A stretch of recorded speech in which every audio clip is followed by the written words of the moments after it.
100 Rafale fighter jets, surface-to-air missile platform T, air defense systems, missiles, and aerial bombs. President of Ukraine Volodymyr Zelensky and French leader Emmanuel Macron signed a historic agreement that outlines long-term cooperation between the two countries. In it, Ukraine plans to purchase a huge amount of military equipment and weapons from France. But that's far from the only thing you should know about this deal.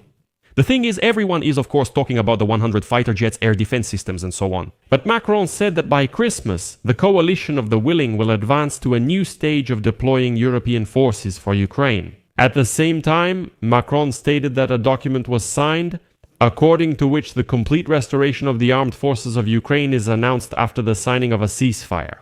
According to him, this is necessary to counter possible new Russian aggression. Later, the European Commissioner for Defense suggested using the Ukrainian army to defend the east. According to Ukraine,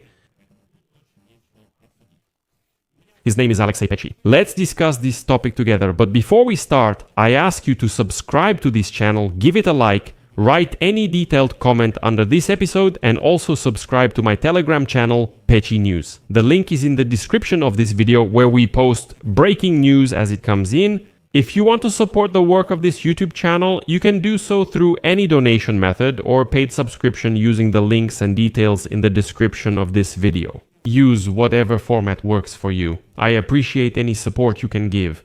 And you can also use the QR code on your screens. So, the presidents of Ukraine and France, Volodymyr Zelensky and Emmanuel Macron, signed a declaration of intent on Monday to strengthen Ukraine's defense capabilities, which provides for the purchase of 100 Rafale fighter jets from France for Kyiv over the next 10 years.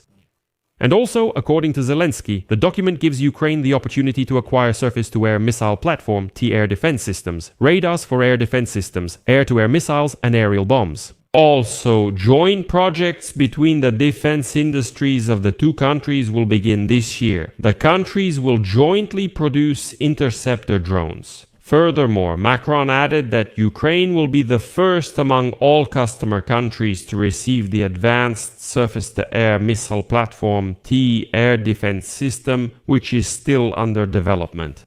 According to him, the new generation of the surface-to-air missile platform, T air defense system, is still in development, but France has agreed that it can be deployed in Ukraine first. Next is a quote from Macron.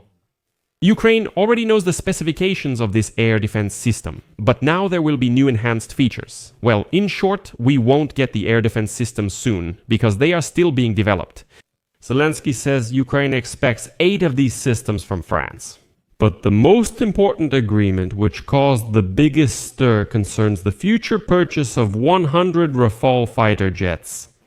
By the way, shares of the South company which makes these fighter jets have surged right after the memorandum was signed. But I should note right away that a declaration of intent is a political commitment, not a purchase deal, which will be concluded later. Still, the statement from the Élysée Palace also says that the agreement provides for financing the deal through European Union programs and the planned use of frozen Russian assets, which the European Union has not yet approved. And here I would like to remind you that earlier, Volodymyr Zelensky signed a similar agreement with Sweden to purchase up to 150 Gripen fighter jets over the next decade. So as of today, we already have memorandums for the purchase of 250 Western fighter jets, but the financing for the purchase of Swedish fighter jets also partially relies on frozen Russian assets. In my opinion, this is a clever move by Zelensky's team, as supposedly the orders can now be placed. And now, European countries themselves will be lobbying for the confiscation of Russian assets in order to pay for orders from their own manufacturers. A few words about Rafale fighter jets. It's quite a heavyweight because its payload is an impressive 9.5 tons. That's less than the American F-15, but more than any other Western aircraft. With each sortie, Rafale can carry more weapons, which increases its combat effectiveness. The latest version fits the qualities of the 4++ generation. As you know, it will complement the Swedish Gripens well, but as I mentioned, that's not all they agreed on. Macron announced that the multinational coalition working on security guarantees for Ukraine plans to move to a new stage of force deployment by Christmas. Macron said that the coalition headquarters for supporting Ukraine, which is located nearby and is under the command of France and the United Kingdom, has already been fully operational for several weeks. Next, I will quote him. This headquarters is the result of our work on security guarantees with the coalition of willing countries. We have developed an action plan, and 60 planning integrators are already working in Paris today. They coordinate specific contributions and the work of the coalition on strength. The main goal of the coalition's work is to prepare the deployment of forces that will guarantee security at a certain distance from the line of contact after the ceasefire. It is also about supporting, restoring and regenerating the armed forces of Ukraine to prevent the possibility of new aggression from Russia. We're ready, everything is on track, and we plan to begin the next stage of force deployment at Christmas. And there I specifically noted that Macron announced the full restoration of Ukraine's armed forces after the truce was signed.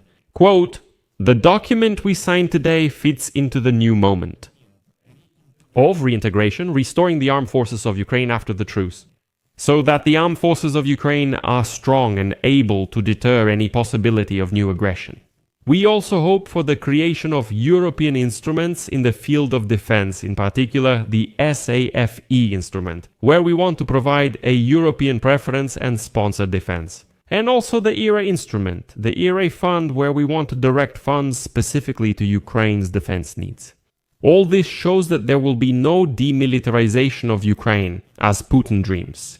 But at the same time, there will be integration of the armed forces of Ukraine into the European security forces.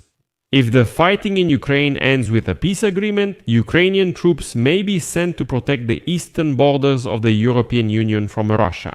European Commissioner for Defense Andrius Kubilius stated this today. He says, Ukrainian armed forces units may be stationed with the Bundeswehr Brigade in Lithuania.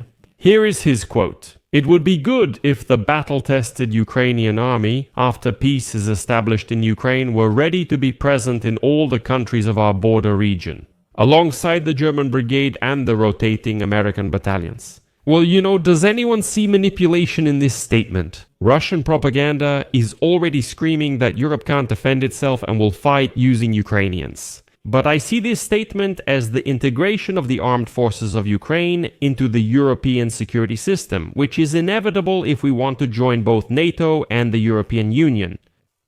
I'll put an ellipsis here. Share your thoughts and conclusions in the comments below. Subscribe, hit the bell, and like the channel. That's it for now. Take care. Goodbye, everyone.